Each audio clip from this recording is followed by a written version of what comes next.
Bonjour tout le monde, je vous retrouve aujourd'hui pour une vidéo que j'ai jamais faite, recette maison. Donc je vais commencer un petit cycle de vidéos concernant mes petites recettes maison sur mes produits de beauté, mes shampoings, mes déodorants, etc. Et aujourd'hui c'est la vidéo sur le shampoing au shikakai, à la poudre de shikakai. Donc voilà, je vous dis rapidement ce qu'est la poudre de shikakai. Donc moi je l'ai acheté chez Aromazone, ça se présente dans un sachet comme ça de 250 grammes. Alors le shikakai, c'est une poudre qui nettoie le cuir chevelu tout en rendant les cheveux doux et soyeux. Le shikakai est aussi connu pour prévenir les pellicules et favorise la pousse des cheveux. Voilà, donc si ça vous intéresse, eh ben, je vous invite à regarder la suite de la vidéo. Bye bye. Alors pour cette recette, on a besoin bien sûr de poudre de shikakai, une base lavante, donc moi j'ai la base lavante neutre, pas le shampoing neutre, voilà. De l'huile végétale, moi je prends celle-ci, Inkaishi. J'ai également besoin d'huile de ricin, voilà. Je vais mettre un actif qui est du Kératine Protect. Également du conservateur, donc je vais mettre du Cosguard. Et une fragrance, donc c'est la Moréa. Ensuite, pour transvaser tout ça, eh ben, j'aurai besoin d'un entonnoir, une petite spatule, un fouet, un petit contenant, cuillère à café, cuillère à soupe et un contenant vide. Donc là, c'est une ancienne bouteille de shampoing de 250 ml. Alors, moi, je sais nettoyer, c'est pas forcément désinfecté parce que bon, c'est un shampoing. C'est pas non plus, à mon idée, à mon avis, il n'est pas nécessaire que tout soit complètement désinfecté, etc. Bref, c'est propre, c'est lavé. Alors on va commencer tout de suite. Donc, dans mon récipient, je vais mettre 3 cuillerées à soupe de shikakai. Alors le shikakai, il faut faire attention parce que c'est assez volatile et c'est irritant. Donc j'en mets 3 cuillerées à soupe.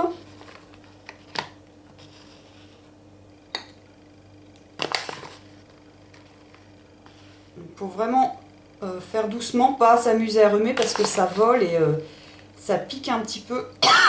Voilà. Ça irrite les voies respiratoires.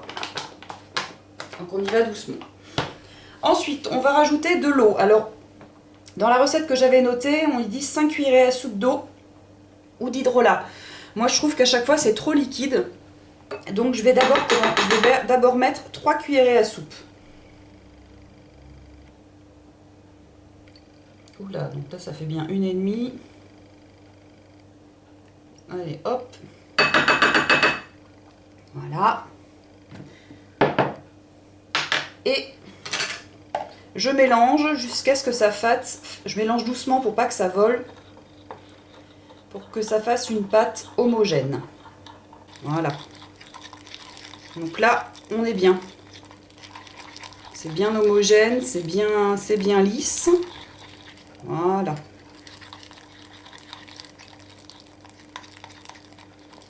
Voilà. Ensuite, je vais rajouter mes actifs, dont là, donc là de la Kératine Protect et ma fragrance. Alors, Kératine Protect, je vais en mettre une cuillerée à café. Elle est où? Là. Voilà. Donc c'est ça. Voilà. Donc qui est protecteur et réparateur.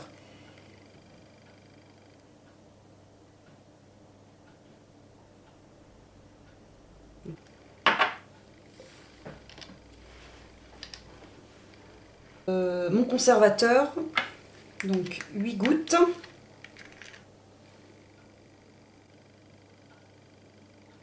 Une, 2, 3, 4, 5, 6, 7, 8. Et 35 gouttes de fragrance. 1, 2, 3, 4, 31, 32, 33, 34, 35. Hop. Voilà. Et je mélange bien. Une fois que vous avez bien tout mélangé, ça donne une pâte encore plus homogène, encore plus lisse avec les huiles que j'ai ajoutées. Voilà. Ensuite, on va mettre l'huile, donc 2 cuillerées à café d'huile. Donc moi, je prends l'huile d'Inka Ishi et on met 2 cuillerées à café.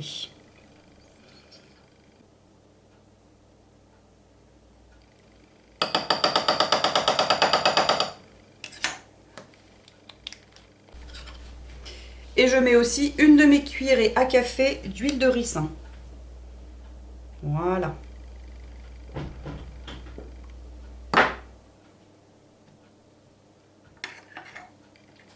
Et on mélange.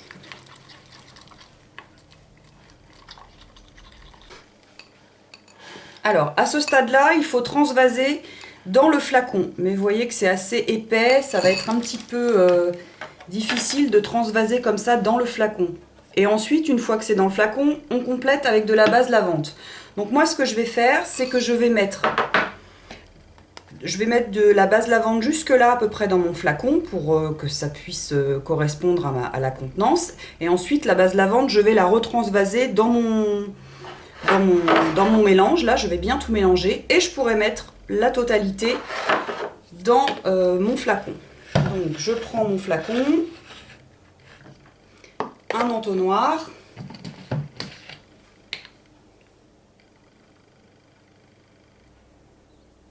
là.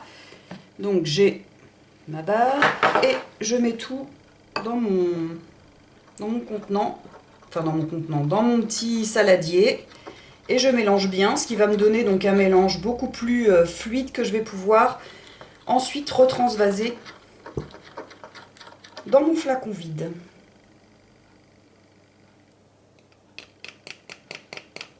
Voilà. Et je mélange bien.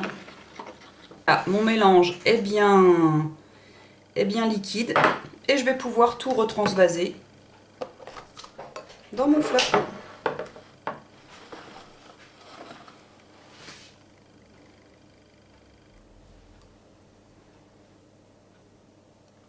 Et voilà, c'est prêt.